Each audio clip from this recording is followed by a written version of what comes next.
truck hit her. Jesus Christ. Animal rights activist Regan Russell was killed while standing in front of the entrance to Fearman Slaughterhouse. Halton police are conducting an investigation. Regan was there telling the truth about what really happens to these animals, and she was killed as a result.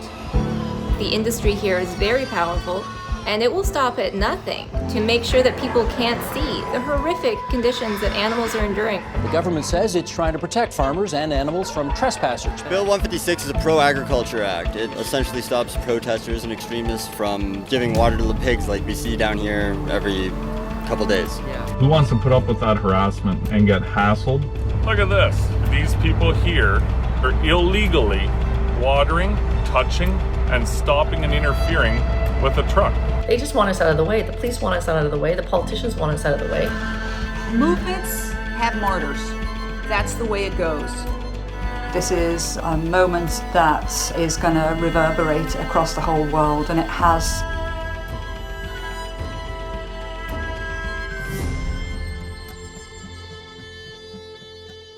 What's your name? Regan. Regan, beautiful activist trying to give water to the pigs. Animal Save Movement is an umbrella of groups around the world, and what we do is we go to slaughterhouses and we bear witness to animals. Oh my God. These animals are suffering, and one of the important things is to acknowledge that they exist. So what we do is we stop the trucks in the entrance, and then we ask for 2 minutes to be able to give them water, compassion. And over the years, these truckers understand what we're doing. 2 minutes! Regardless of if they agree with us or not, they know why we're there.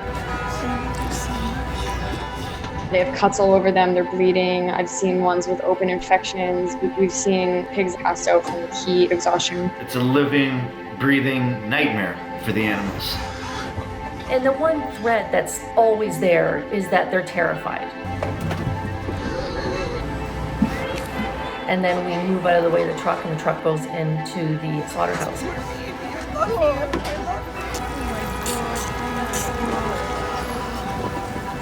If you look online or if you look in the commercials, it's all these happy animals loving their lives, but that's not the reality. I didn't know that that's how they lived. How would I know, really? Until somebody goes in and exposes it. It is shocking. Yes, it is. So I come every Sunday here. And Regan wanted the public to see this. She wanted to do all that she could. She was willing to put her own freedom at risk. People say we're breaking the law by storming. How do you think women got the right? How do you think slavery was abolished? People stood up and broke the laws because they're stupid laws. This is my dad.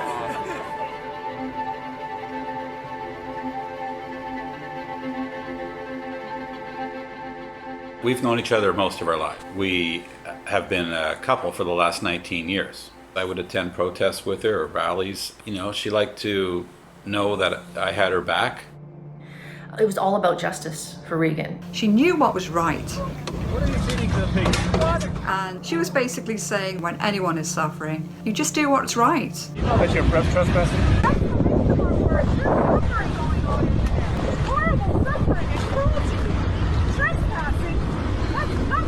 That's kind of her in a nutshell, because she said, if they arrest me, then I'm going to get the story told.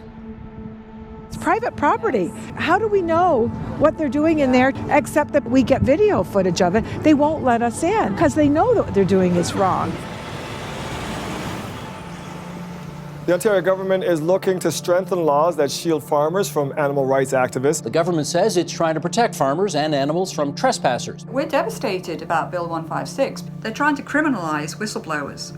And these ag-gag bills keep popping up all over the United States and Canada as the industry tries to silence its critics and tries to hide the truth. One of the only chances that the public has to see the conditions that animals are enduring is during transport. And the industry here will stop at nothing to shut down those videos. What we also know through doing research is that some truckers here in Ontario have taken a position that Bill 156 somehow entitles them to act in a more aggressive fashion. There's been, I think, a lack of patience and some sense of entitlement when they're encountering these types of vigils. I thought I'd just do a quick little video here, just to show some things. We are down here at Fearman's. Let me just turn that camera around. Look at them all. 2 minutes. Here's the Pig Safe group. I refuse to block the road for them as it's not my job to witness for their safety. They should take their own safety into their own hands and have a court. So they find us as opponents to what they're doing. These trucks have run at us before, and we've had lots of near misses where we've literally had to jump out of the way.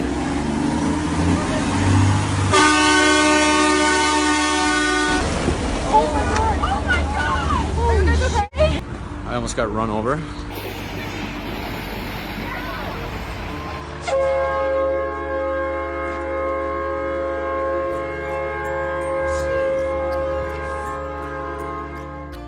When the government passed this Bill 156, I suggested to Regan it might be more dangerous. Maybe the younger generation will figure out something and we'll support them from the side. After Bill 156 passed, we didn't know how long it would be before the bill came into effect. So people organized an emergency vigil outside of Fearman's, which could have been one of the very last opportunities to legally see what was inside these transport trucks. And the evening before, we were having a chat about maybe not going at all. She texted me, she said, "Are you going tomorrow?" And I said, "Yeah, I'm gonna go to the vigil." And she was so upset because of Bill 156.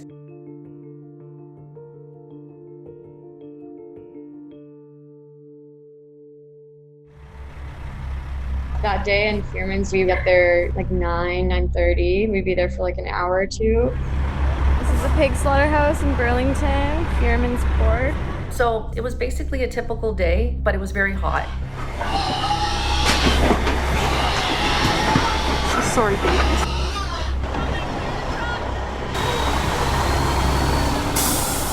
This is the third truck we've seen, and we've been here for less than 10 minutes. Regan, there's a one here. Can you give her this one?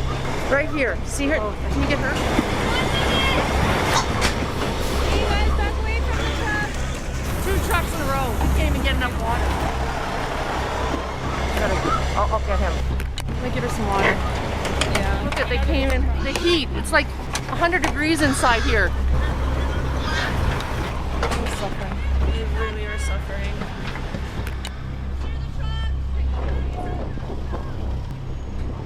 So our vigil was scheduled to end at 10:30, and at 10:20, I guess, there was this truck that came.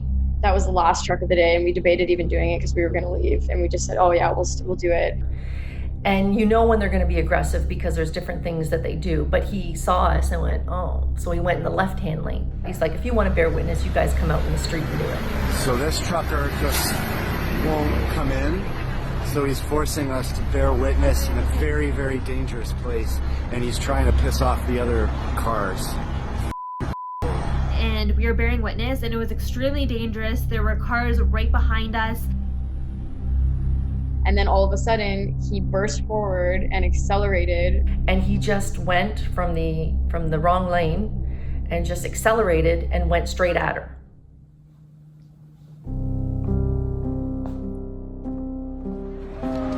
Truck hit her. Jesus Christ. No words. And I got to the other side and I saw her.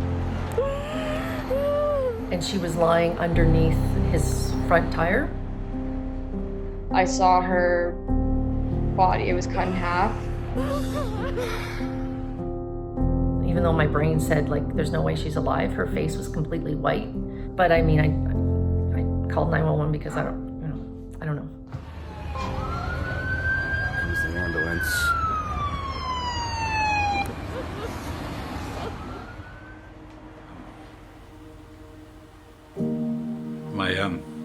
My good friend said there's been an accident, and in a split second, I knew it wasn't good. It was the most traumatizing thing I've ever seen in my life. And then we all gave police statements. The witnesses who were there that day made clear observations of the interaction between Regan and the truck. Each one of them was able to make those observations from a different vantage point. He definitely saw her. He knew exactly what he was doing. I'm not going to call him, that he intended to murder, but he certainly intended to run at her and scare her, and look what happened. He knew that he hit her. He saw that he hit her. He dragged her. And then still didn't get out of the car. I don't know, like as a normal reaction as a human, you would get out and see how you could help, right? The number one priority for us is to ensure a thorough and comprehensive investigation and an objective outcome at the end. It's unclear exactly what level of resources were invested, and it appears that some valuable leads were not explored thoroughly or at all. They never asked me for, my number so they can follow up with me or anything like that. They just took my statement, and that was the last I heard from them. Superintendent Davis says the investigation is almost complete. There's no way he could have missed her 40, 50 feet away out in the middle of the road, just standing there. Right now you can see I have a clear line of sight down each side of the trailer, because I can see that officer there. I can see the one across on that corner, standing there. I can see the corners in front of me, and I can see these people here. From my footage, you can see the truck and where we are. And he was there more than 5 minutes watching her.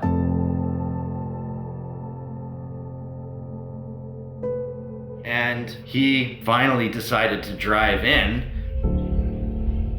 and killed her. So, yeah. Police did not lay criminal charges against the truck driver. Instead, what they did is they laid a provincial offense charge, which is more like a traffic ticket, but we know that the police do have a videotape of what went down, and there have been many calls for them to release that video to the public. Activists took their protest to Halton Police headquarters. Activists rallied to call for more serious charges to be laid in the death of fellow activist Regan Russell. Regan Russell was violently killed. She was dragged for 50 feet. How is that just careless driving? It's the position of Animal Safe Movement that it would be appropriate right now for the police to proactively release the video to ensure that there's full transparency about what happened that day. The death has dramatically heated the animosity between Ontario's livestock industry and animal activists. This incident really touched a nerve with some of these truckers.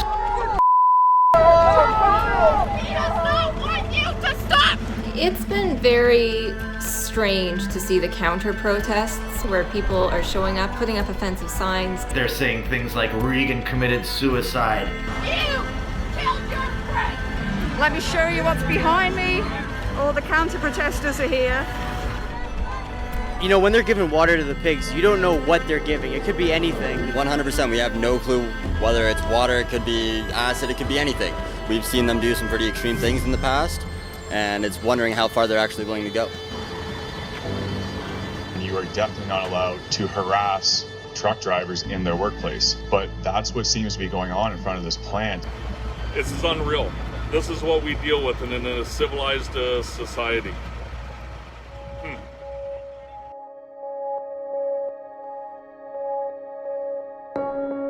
A lot of the truck drivers, they understand we're not there to hurt them, we're not there against them, we just want to give comfort to the pigs.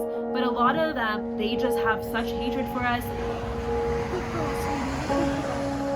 The system is evil, not necessarily the people in it.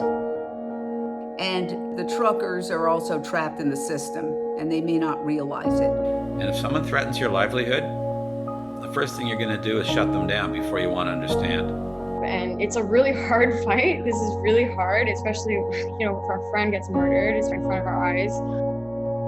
Movements have martyrs, and Regan Russell is a martyr. Right now we have hundreds of activists here. We're gonna go make sure that everyone gets to know about what happened to Regan Russell. It could have been any one of us. We are here in Dharavi, Mumbai, India. We dedicate this activity to Regan Russell. She's always in our hearts. I struggled a bit through summer emotionally, but seeing people in Berlin, Argentina, Italy, all over the place, it made me happier and gave me some hope to see that. And to see the world explode around Regan was beautiful, overwhelming at times. But there they were, discovering something that I've known for a long, long time. We're going to continue fighting for her and for justice. Regan was a force of nature. She was steadfast in her passion for animals. Regan Russell literally gave her life trying to draw attention to one of the most pressing social issues of our time. We need to make sure that Regan's legacy lives on, and then to fight the bill that she was so passionate against fighting. It's about confronting the reality of what you are really doing, getting real. Getting real. Join us. That is what Regan would have wanted. And Tolstoy said, when you see suffering, you have a moral obligation not to turn away, but to get closer, see if you can help, and even if you can't help, to bear witness.